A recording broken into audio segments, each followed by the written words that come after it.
आम्ही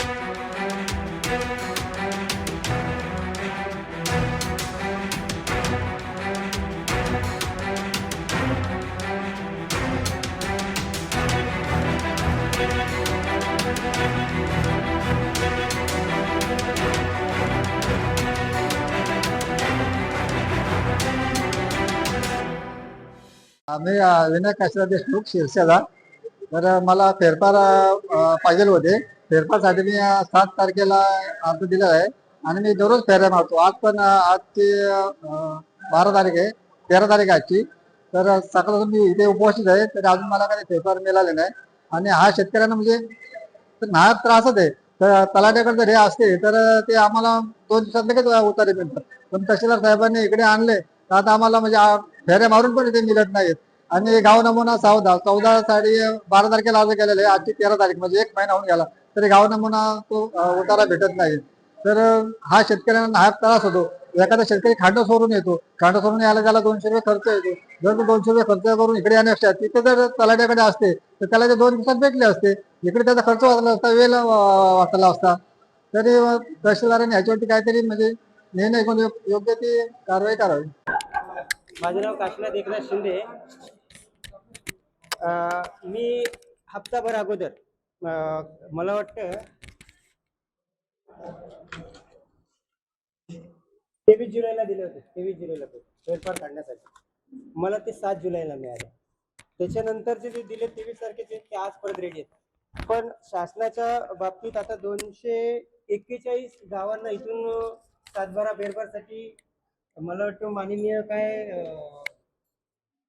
साहेबांचं नाव काय, कांबळे, संतोष कांबळे, त्या माणसावर मला वाटतं पूर्ण प्रेशर येतोय. कारण सकाळपासून लोकांचं फेरी मारतात, तो प्रत्येक वेळा किती जणांना तोंड देणार आहे. जो आतापर्यंत सकाळी वेळेला 2 ते 3 वेळा त्यांना खाली बोलवण्यात आलं. पण मला तहसीलदार आणि प्रांत साहेब यांना विनंती आहे का आपण एकतर हे दप्तर तलाठी कार्यालयामध्ये पाठवा, अन्यथा नाहीतर इथे प्रशासन माध्यमातून त्यांना 1 ते 2 स्टाफ उपलब्ध करून द्यावा, जेणेकरून येणाऱ्या सर्वसामान्य लोकांची इथे हालचाल होणार नाही. त्यांना ह्या नाहक गोष्टीचा त्रास सहन करावा लागत आहे.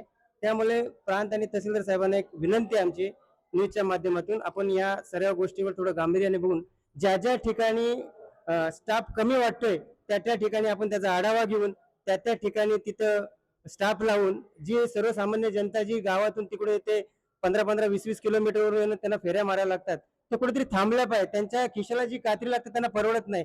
त्याच्यामुळे ते 7-7 वाजेपर्यंत, आता हे स्टाफ 7 वाजेपर्यंत काम करतायत आणि खाली सहीसाठी गेले ते अधिकारी निघून गेले.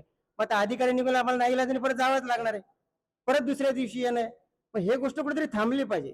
तर माझी प्रशासनाला ही विनंती आहे की याच्यात तुम्ही गांभीर्याने लक्ष देऊन या लोकांना होणारा नाहक त्रास आपण इथे स्टाफ देऊन त्यांना पुरेशी सुविधा कशी मिळेल या बाबतीत माझं न्यूज जे पत्रकार बंधू आहेत त्यांच्या बाबतीत त्यांच्याकडे निवेदन देत आहे.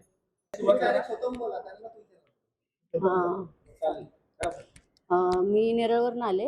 मी 12 वाजता आले दुपारी. तर ते दुपारी मी 2-3 वेळा त्यांना विचारलं, त्यानंतर मी जेवल्यानंतर या 3 वाजता आम्ही तुम्हाला देतो. 3 वाजल्यापासून मी थांबलेली आहे.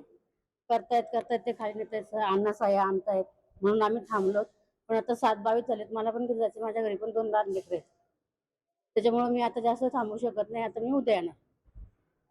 सगळं झालेलं आहे, फक्त तहसीलदार साया राहिलेल्या आहेत. बाकी वरचं सगळं तयार झालेलं आहे कागद करून. सायांमुळे आता थांबून राहावं लागते आम्हाला. आणि 8-10 दिवस झालेत, मी दिलेले शनिवारी पण आले, तर शनिवारी साहेब नव्हते म्हणून मी आज परत आले. 8-10 दिवस झाले. नीप जनुद्दीन ठाणगे बोलतो, ममदापूर नेरल. मी सकाळी 11 वाजता इथं आलोय. माझे 7/12 फेरफार करायचे होते, अजून मिळाले नाही. 6 वाजता सह्याला गेले तर सह्या करणारा साहेब पण निघून गेले. आता मला ते उद्या भेटतील. माझा अर्ज 4 महिने पूर्वीचा आहे आणि या कार्यालयात अख्ख्या तालुक्याचे 7/12 फेरफार एकट्या माणसाच्या अंगावर टाकलेले. ते एकट्याला झेपत नाहीत. ते 2-3 अधिकारी वाढवा आणि ते लोकांचा प्रॉब्लेम सॉल्व्ह करा. लय इथे गर्दी झालेली आहे आणि तहसील प्रांत आणि कलेक्टरला मी अर्ज काही करतो की मी पण 100 वर्षाचा शेतकरी आहे आणि माझी पण जागा तलाठ्याने घोल घातलेली आहे. माझी 10 एकर जागा ममदापूरला आहे. मला पण न्याय द्यावी, माझा पण वारस लावून द्यावी आणि माझा हे करावी, हीच माझी विनंती आहे.